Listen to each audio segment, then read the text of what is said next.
Jamaicans who are currently overseas are being advised not to come home at this time. The word of caution comes from Minister of Foreign Affairs, who gave an update on the ministry's actions this afternoon.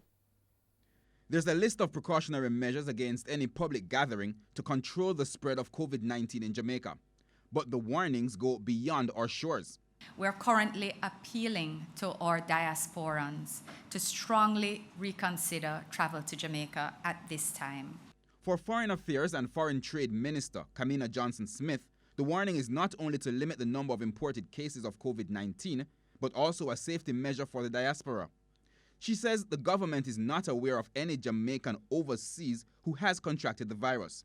At the time of the outbreak in January, there were over 580 Jamaicans in China, 260 students and 273 working in different capacities, with some 56 dependents. With some expressing fear, assistance was arranged, including cash and other aids and tangibles.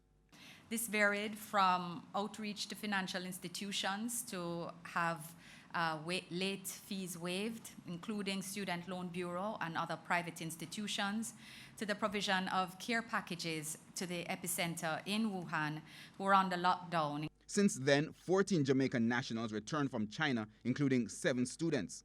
Ms. Johnson-Smith admits, however, that others may have returned without notifying the authorities. We do know, however, that those of whom we are aware have cooperated with the public health guidelines as issued by the Ministry of Health regarding quarantine. And we presume the same would be in respect of the others, given the general approach of our immigration officials. As for local diplomatic missions in Jamaica, the ministry has strongly recommended that they adhere to the guidelines issued by the Health Ministry in their operations. We're asking that they refrain from hosting any public gatherings, and also that they refrain from the familial and courteous, normal courtesy greetings